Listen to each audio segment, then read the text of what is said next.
not only are they bombing the people of Gaza, but they're literally starving them too, and they're blocking aid to get to them, food and things like medicine.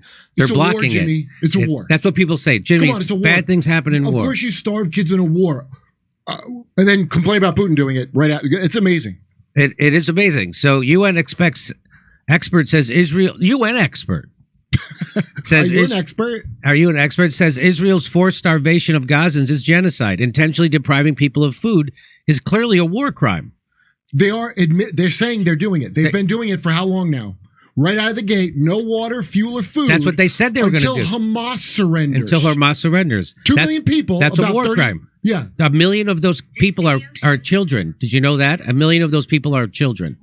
If they did it to old people or whoever the fuck, that's a crime. The top United States expert on the right to food on Tuesday accused Israel of perpetrating genocide by intentionally starving Palestinians during the relentless assault on Gaza. Most of Gaza's 2.3 million people, around 90%, have been forcibly displaced by Israeli bombardment and invasion. They're starving. 90% of the people in Gaza are starving. Okay? This isn't a war. This is a genocide.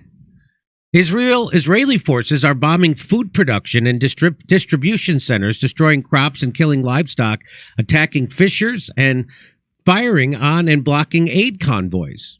This isn't a war. That's not a war. Children are dying while people desperately try to survive, are resorting to eating whatever they can get into their stomachs, including grass, livestock feed, and horses. Intentionally depriving people of food is clearly a war crime, says Michael Fakhri of the United Nations Special Rapporteur on the Right to Food and a law professor at the University of Oregon. Israel has announced its intention to destroy the Palestinian people in whole or in part simply by being Palestinian. For being Palestinian, he continued, in my view, as a UN human rights expert, this is now a situation of genocide. This means the state of Israel in its entirety is culpable and should be held accountable. So what it means is the Israeli government and those people in the Israeli military are just like Nazis. In fact, you could call them Nazis. In fact, I do. There are no reason to intentionally block the passage of humanitarian aid or intentionally obliterate small-scale fishing vessels, greenhouses, and orchards in Gaza, other than to deny people access to food. Maybe Ashkenazis. Here we go. Here we go. So even before Israeli forces moved into Rafah, we were raising the alarm that every single person in Gaza is hungry, and that at least 1/4 of the population was starving, and that famine was imminent. So at this point, I mean, I'm running out of ways of describing the inhumanity and the violence and the brutality. Even if there was a ceasefire today, already the impact is affecting generations because so many children have been affected. So the key thing to remember is that over 1 million children live in Gaza. Their future is at stake. What we know is that children under 5, this is 335,000 children, are at the risk of permanent physical and cognitive impairment. We've never seen this degree of hunger. We've never seen an entire population like this. So this is over 2.2 million people made to go hungry so completely and so quickly. So the problem is that not only is Israel slowing down and at times blocking humanitarian aid, it's also destroying the food system within Gaza based on all the statements that we've been reading and all the statements that Israel has been made in both as government and individual authorities. Their intent is ethnic cleansing. Their intent is to punish all civilians, all people in Gaza. Their intent is to push them out of Gaza, to punish them collectively. And so this war is not about self-defense. This war is not about Hamas attacking on October 7th. Israel's intent is to punish all Palestinians simply because they're Palestinian. So wait, you tell me a guy never attacked you and you had to defend yourself by slowly starving his family to death? Starve the family of your attacker. Under Article 2 of the Convention of Prevention and Punishment of Crime of Genocide, the crime of genocide is defined as killing members of a group, causing serious physical or mental harm, intentionally inflicting on the group conditions meant to destroy it in whole or in part, imposing measures meant to prevent births, or forcibly transferring members of the group.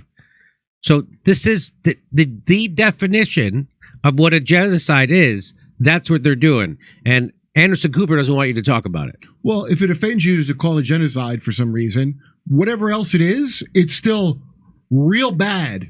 You don't have to have a magic word on it to know that's a crime that's going on.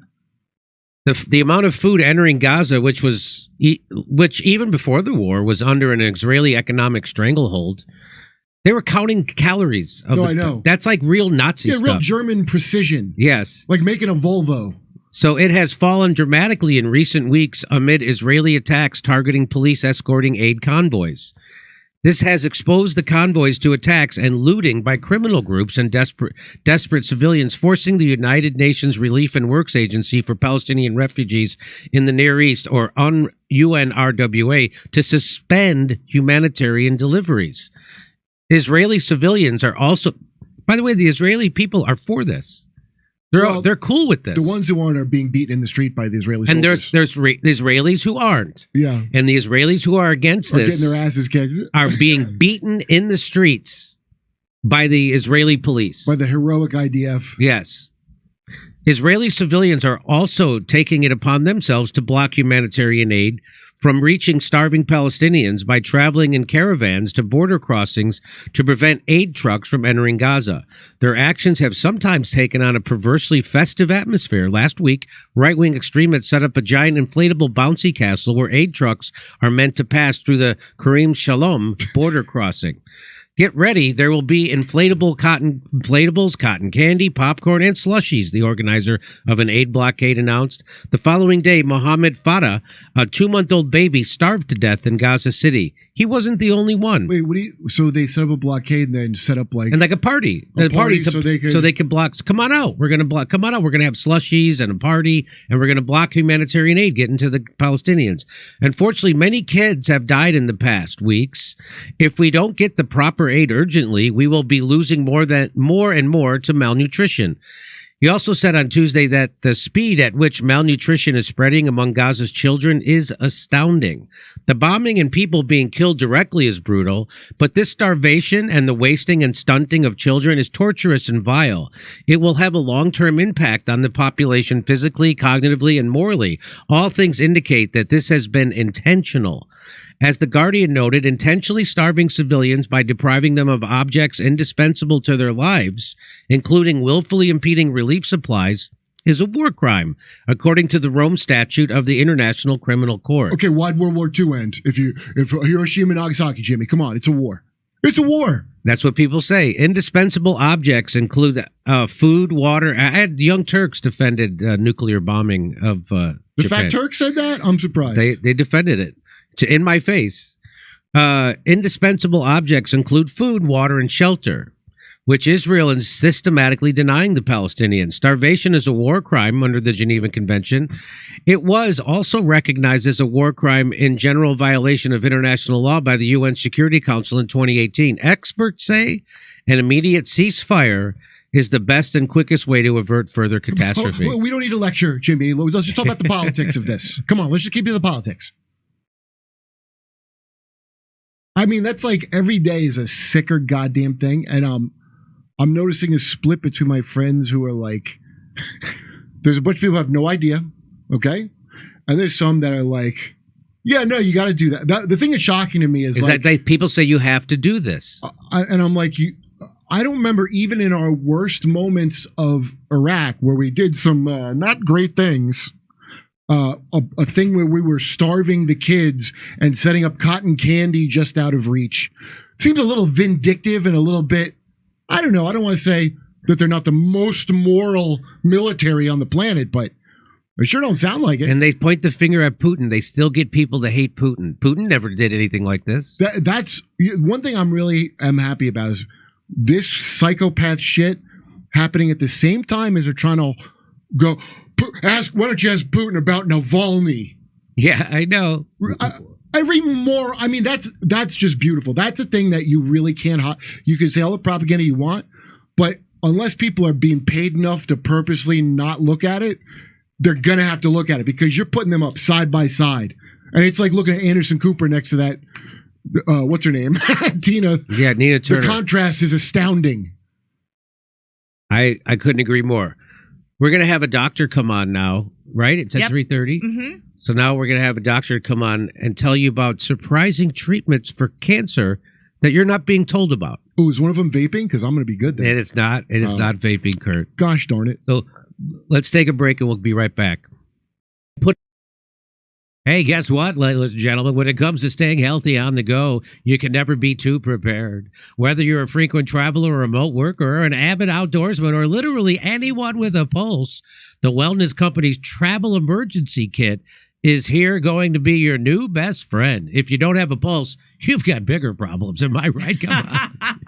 The Wellness Company's Travel Emergency Kit contains 6 prescription medications, over-the-counter meds, and comprehensive guidebook and crucial medical supplies, all carefully curated so you get to enjoy every moment of your trip. With a team of renowned medical professionals, including Dr. Peter McCullough and Dr. Drew Pinsky, both friends of this show, standing behind every kit, you know that you're in trusted hands no matter where life takes you.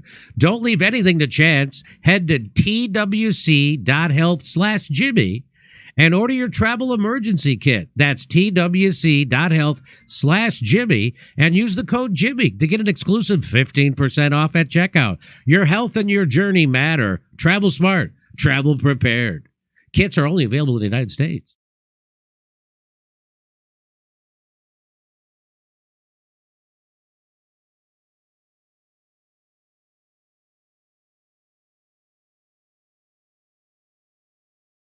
Hey, thanks for checking out our YouTube channel. Subscribe by clicking on that button down there for more AM Joy and the rest of MSNBC. And click on any of the videos right here to watch the latest interviews and highlights. And you can get more videos from MSNBC for free every day with our newsletter. Just visit